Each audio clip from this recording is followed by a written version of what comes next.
Hi, welcome to my Painterly series. Today I'm going to do a little landscape scene with a bridge and a bit of a running stream through there. So it's going to be lovely and loose, lots of fluid paint, lots of fun, a little bit of drawing to start. So I'm going to come on with a pencil and just do a little bit of a pathway here and a bank.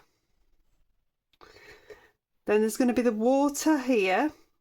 So I'm going to pop bank the other side. So it's quite simple. It's giving you that sense of perspective, and it's these triangles. You've got little triangles and then it gets bigger as it's coming towards you. And then in here, I'm going to pop a little bridge. So we're going to come over a little sort of humpback bridge.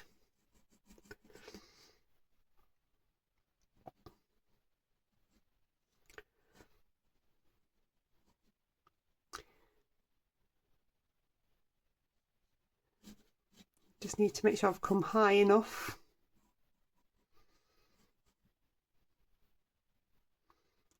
It's getting in nicely.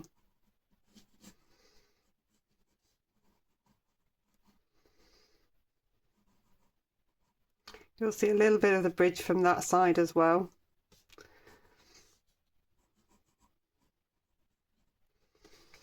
It's all going to be very painterly.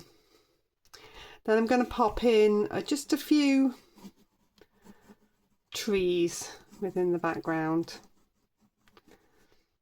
Just in there. Bring this right the way down to the bank. It's always tricky with bridges to get a sense of the arch being symmetrical, and then you've got that little bit just underneath on the bank there as well. Okay, so this is Saunders Waterford. It's 5 by 7 inches. I've taped it to a little bit of a board. I have got my Cotman palette. I'll pop a link in the description for this. 3 brushes, a round number 10, a round number 6 and a rigger. Okay, so I'm going to come on first of all to the top section, the sky and the trees. Pop in some water on. This is with my round number 10. So I've got nice sheen on there. I'm going to come in. This is cerulean blue, so I've dipped straight into the paint with a loaded water brush and I'm dabbing on. I want to leave a few clouds.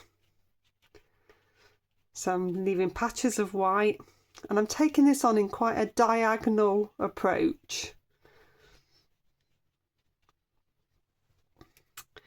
I then want some trees within the background. So I'm going to dip straight into this sap green. I'm going to keep them nice and fresh for now. I've taken my round number 10 upwards now and I'm dabbing in. This is all still into wet paint. I'm just creating a line of trees. So it's a dabbing action, keeping that tip upwards. You want to vary the height of these.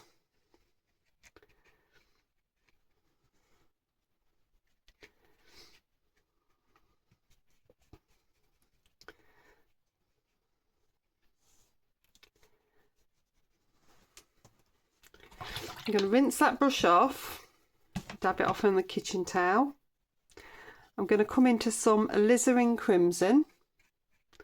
Just bring a little bit of that just into the top of the sky.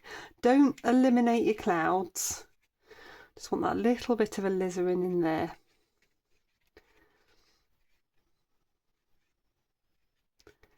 It's nice to have a two-tone sky. I'm going to come over it a little bit later anyway. And then to give some variety of tone on the trees, I'm going to dip into some ultramarine.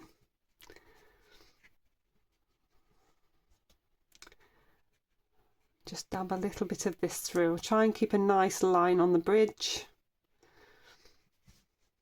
A nice line on the land.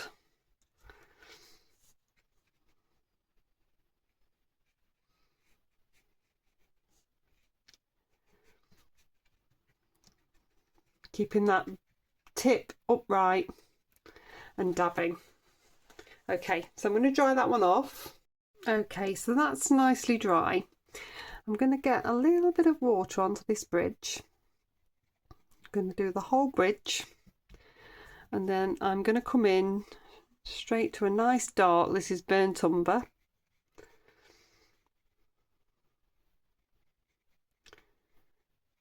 Just get a layer on here. Then I'm going to pop on a tiny bit of clean film.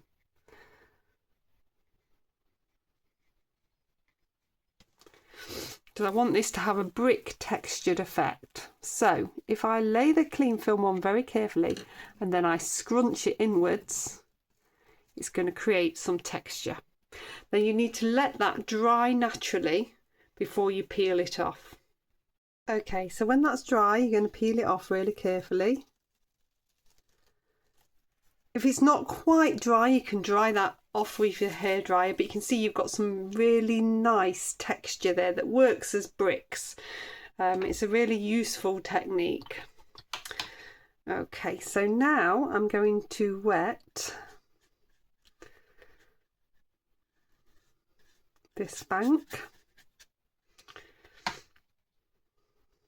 and this bank.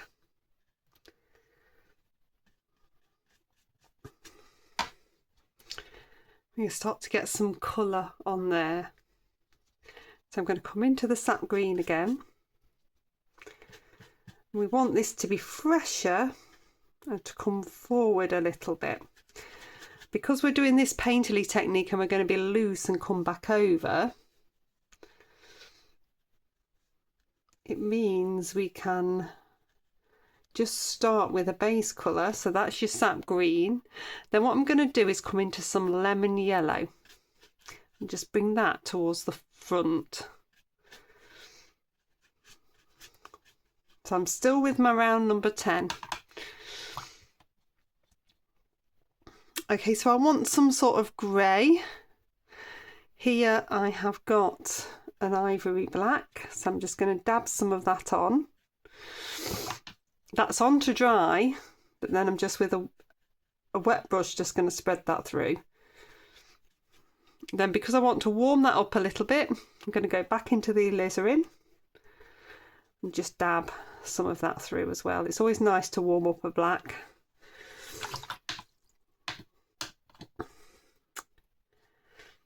Then I'm going to come on to this section.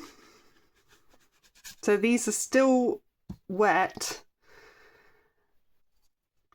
I'm just going to bring in some of the sky colours. So this is the cerulean blue.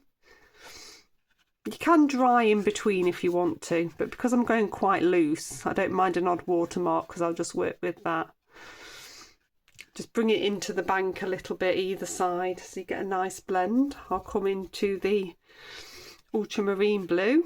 So I'm getting some bits that are a little bit darker, horizontal strokes.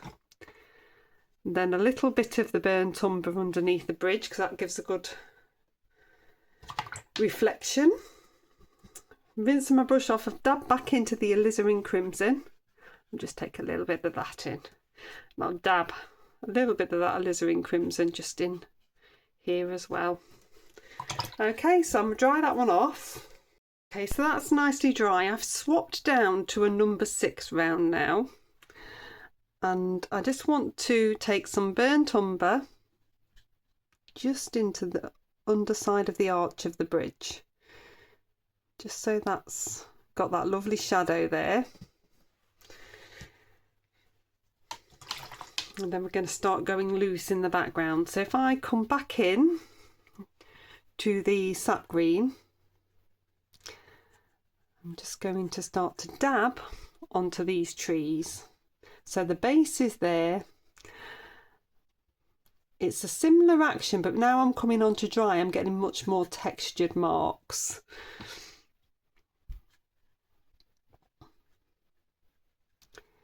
So it's that upward dabbing try and get a nice variety of foliage shape.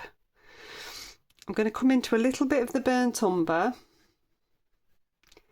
and just bring that further down. So that's again dabbing to creating a little bit of shadow.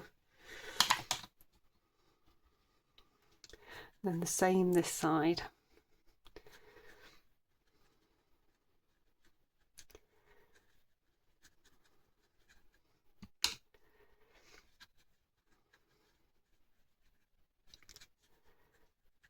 Lots of random dabs, a little bit of burnt umber towards that bottom edge. It's making everything nice and loose. Just define that edge of the bridge. It's about what you define and what you don't. I'll take a little bit more of the burnt umber in there as well. So that's still nice and wet. So I'm going to have a little bit of a play. So we've got some cadmium yellow here. Just going to dab some of that through. Just randomly in different places so it's catching the light. And then I'm going to pick up a little bit of the cerulean blue. And just dab some of that through randomly as well.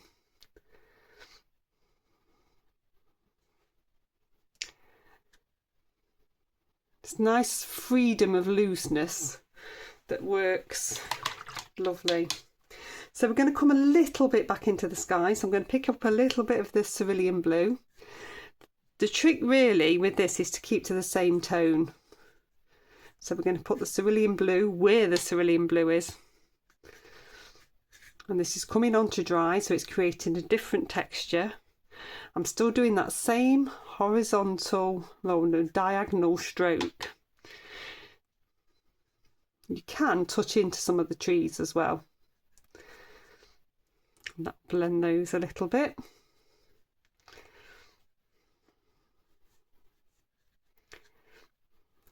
A few little dabs there. This is still the cerulean blue. A little bit more up there. Then into the alizarin crimson. Just keep, if you're on your round number 6, you need to keep loading your brush up with a bit of water so it stays nice and fluid.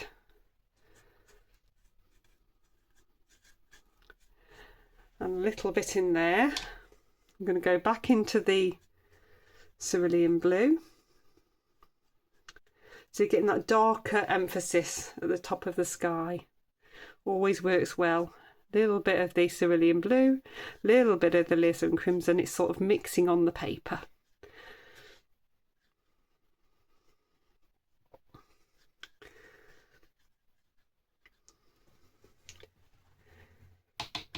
So that's looking nicely effective now. So we're going to come back into the water. Cerulean blue, horizontal strokes. I want you to leave gaps. I'm going to keep with my round number 6 now. If you've got little bits of white left from the dry of the paper, that's brilliant as well. So that's the cerulean blue gone in, and then we're going to do the alizarin crimson. Bring some of that in. Random dabs. If it goes too far, don't worry. It's all part of the looseness.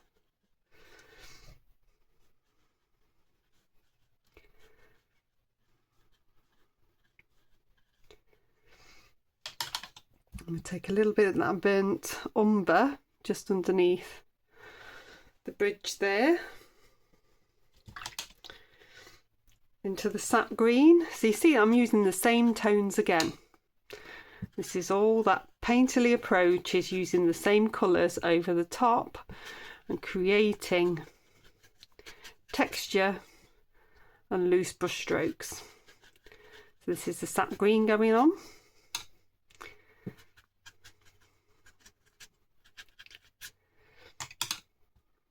A little bit of the alizarin.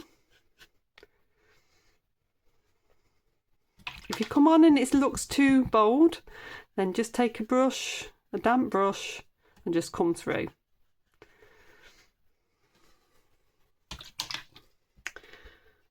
pick up some of the lemon yellow again. We'll just bring a little bit of that into the foreground.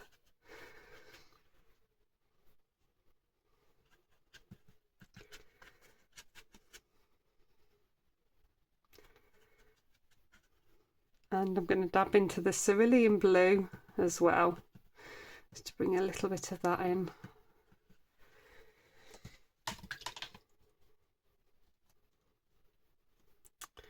So onto the pathway, we're going to go back to that ivory black. I haven't got much paint on the brush. I'm going to spread it around. So again, I'm going horizontal strokes. It denotes the surface. And I'm leaving odd little gaps. I'll bring bits into the grass. You can get a really nice edge on the bridge. Just there. That really grounds that bridge in. I'm going to leave the bridge totally with just the cling film because it works and it's effective, and it's knowing when to stop when you're doing something like this. So I'm going to dry this off and then we'll go in for a final time. Okay, so this is nicely dry and it's just really about bolding up this foreground now. So round number 6, I'm back into that sap green. Onto this bottom section of grassy bank. Some random dabbing just to bring this forward. Then I want you to taper that random dabbing out.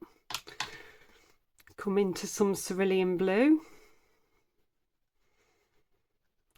Just dot some of that through the wet. And the same with a little bit of the lemon yellow. So we're just bolding up this area. You can see that how that's giving a sense of distance. Going to come in again to the cerulean blue. Just a few horizontal strokes within the water. So it's creating like ripples. Nice and bold. And again, it's giving it that sense of distance.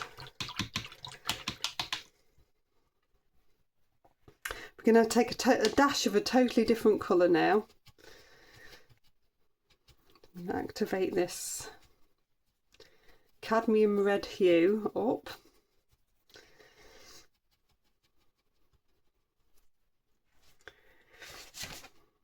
Now I just want something to cover the rest of that isn't wet. I'm going to hold my finger here and hit my finger with the loaded brush. So I'm getting some really nice, this could be poppies. So we're just getting a little bit, and I'll do a few dabs as well, so I've got some bigger ones. Nice random loose marks there, and because that is a totally different colour, it will help that stand forward and the rest go back. Okay, so I'll take the tape off. So there we go, a loose painterly bridge landscape scene. I hope you've enjoyed it. Please do like, subscribe, share, comment. Let me know what you want in this painterly style. You can always pop a comment on. I'll pop a video link here and a playlist, and I shall see you next time.